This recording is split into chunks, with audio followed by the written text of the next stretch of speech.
Minecraft Championship. If you haven't heard of the Minecraft Championship by now, it's no, I'm not going over this again. If you need a recap of how Minecraft Championship works and what it's all about, go check out my previous MCC video regarding Captain Sparkles' MCC experience. And before I get into the rest of the video, if you end up liking the video or just the sound of my voice, please consider subscribing. I'm also currently releasing a new Minecraft game show. Yep, you heard me, a game show, but in Minecraft. So if you want to stay updated on that or any of my other videos, click that red button down below. Anyways, what were we talking about?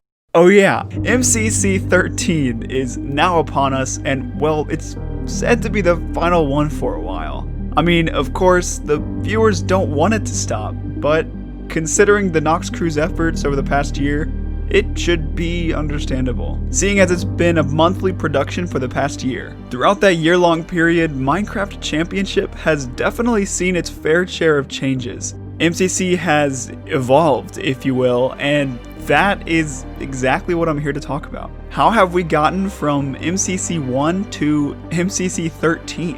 What's new? What's stayed the same? And why is the yellow team still called the Yellow Yaks? This is the evolution of Minecraft Championship. Now, what about MCC makes it so enticing to watch? Some may say the games, maybe just the competitive atmosphere, but I think it's pretty safe to say a majority of people watch for the players. People's favorite YouTubers and streamers are interacting with other people's favorite YouTubers and streamers. MCC's creation and the formula that they've adopted allowed for this type of interaction to occur. I mean, it's almost like a crossover between 10 of your favorite television shows, and you get that every single month. But, of course, most television shows can't just stick with one strict set of cast members. They introduce new people, roll main castings around, all that stuff, and MCC does this exactly.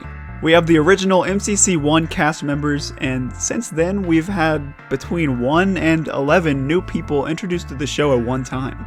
MCC 2 saw 11 additions or swaps from MCC 1, including names like Technoblade, Tommyinnit, and CPK. The average number of additions has slowly decreased from this 11 down to what is now about 1, 2, 3 added players, give or take. So many people are now dying to participate that S Major himself has said that there's actually a waiting list of people. That's right, people are lining up at the doors just to be able to play. But like I said, only 1 to 3 new players have been allowed to play in the recent tournaments. Since MCC 6, the most people seen added to the event is 4, being Dan TDM, Quackity, Carl Jacobs, and Connor Eats Pants in MCC 11. And now with MCC 13 coming up, there's only 1 addition in Ludwig. MCC as a whole has done a great job at what I'd say is combining the different realms of YouTube and Twitch. Some people have played who aren't necessarily even Minecraft YouTubers. I mean, James Charles is the most obvious, a YouTuber most known for makeup. Okay, whoa! Oh no, okay. And even among the Minecraft community, the championship event brings together people of different niches and creator groups. We have the Dream SMP players, the Hermit Crafters, the Simmers, they play sometimes. The list goes on and on. These different universes continue to collide on the grand stage that is Nox Crew's Minecraft Championship. But MCC isn't just the players. Of course, we have the games. I'd argue the second most evolved aspect of MCC is, in fact, the games that they've played. Minecraft Championship has featured 13 main games throughout its existence for the players to choose from. That, of course, excludes the legendary Dodgeball, a staple that acts as the final duel between the 2 highest scoring teams. In MCC 1, we saw the debuts of some games you may recognize: Parkour Warrior, Rocket Spleef, Bingo, Hole in the Wall, Skyblockle, To Get to the Other Side, survival games, and the most commonly forgotten, Foot Race. Foot Race, in particular, is the only one of the entire 13 main games not to be featured on the Nox Crew website. Why is that? I don't necessarily have the answer, but it's still important to remember that it did once exist.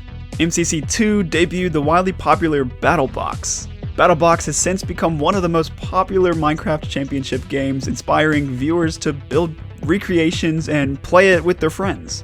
I mean, even my friends and I have built a fully functioning BattleBox and have spent countless hours playing on it. The MCC version has undoubtedly evolved over the past year by featuring new maps and new kits to spice up the playstyles. Continuing on to the third MCC, big sales at BuildMart made its first appearance. Now, I think it's important to say here that BuildMart isn't necessarily the most loved game by the creators. I suppose that makes sense. Most of the participants aren't exactly known for their building abilities. We have PvPers, minigame players, even speedrunners. I mean, please tell me the last time Illumina built a Minecraft house. I'd actually love to know.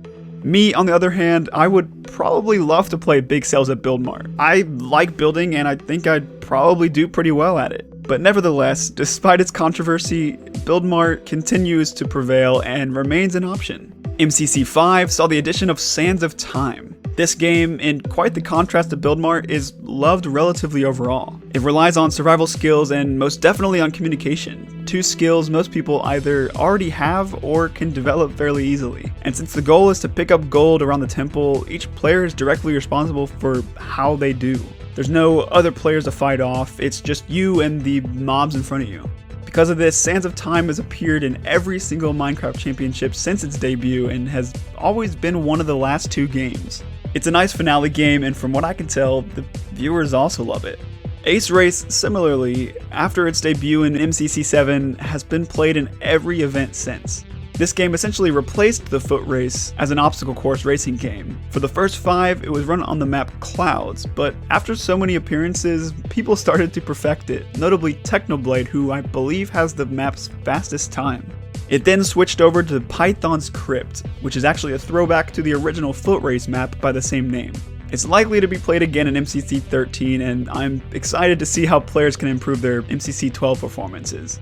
Speaking of replacement games, Sky Battle could also fall into that category. In MCC 9, Sky Battle replaced the previous Sky Blockle. It removed most of the Skyblock portion of the game and transitioned more to a Sky Wars variant. This is probably why it's more popular among the creators, just because I don't really think any of them main Skyblock as their game. And lastly, the latest addition to the roster of games, Parkour Tag. What started out as Parkour Warrior for the first 11 Minecraft Championships has evolved to what is now Parkour Tag, a game that still involves parkour, but is more team versus team, as opposed to the simple, straight-lined, single-player parkour course. Like Ace Race, people started to get incredibly good at the original Parkour Warrior course, and instead of redesigning an entire new map, Noxcrew just went ahead and replaced it altogether with a game of new functionality and playstyle. I personally loved watching Parkour Tag, but Parkour Warrior could also be pretty intense and fun to watch. So what do you think? Let me know in the comments what you thought of this change, or I guess any of the game changes. That, my friends, is a lot of game evolutions to unpack. But what else is there? We've also seen some changes not necessarily to the format of the event, but to its monthly themes. MCC 4, played in April of 2020, saw an Easter theme. The builds in the hub changed, and there was an Easter egg hunt event between the different games to get extra votes in the Decision Dome. MCC 6 was celebrated during Pride Month and made all the builds incredibly colorful. The Nox crew in this event also donated 10 cents for every 1 coin earned in the event to the NAACP organization. And now skipping ahead to MCC 10, there wasn't necessarily a theme, but to celebrate the 10th event, Nox crew accepted applications for 2 viewer teams. MCC 11, during October, of course, implemented a Halloween theme, and MCC 12 celebrated a birthday theme as their 1-year anniversary. And coming up, MCC 13 is taking on a winter and holiday theme, with team names reflecting different winter or holiday related things like purple penguins, sapphire santas, and teal turkeys, even though Thanksgiving has already passed. Anyways, these team names change from their normal alliteration animals depending on the themes. And aside from these theme events, they've stayed relatively the same for the most part. Aside from aqua horses changing to aqua axolotls, and yellow chickens changing to yellow yaks, the yellow yaks now remains the only animal not to be a Minecraft mob. Of course, I don't really know what they'd change it to otherwise, considering there are no mobs starting with a Y, but something just to take note of, I guess. Of course, it'd be impossible for me to catch all of the changes MCC has had over the past year, so if you want to know more, check out Nox Crew's update videos. They go over what changes are made before each event and are likely much more detailed than what I've included in this video. I'm incredibly excited to see what the Nox Crew has in store for us in the upcoming months regarding MCC, and while it'll probably be a bit before we see anything, I'm sure it'll be worth the wait. So thank you all for watching, and this has been the evolution of Minecraft Championship.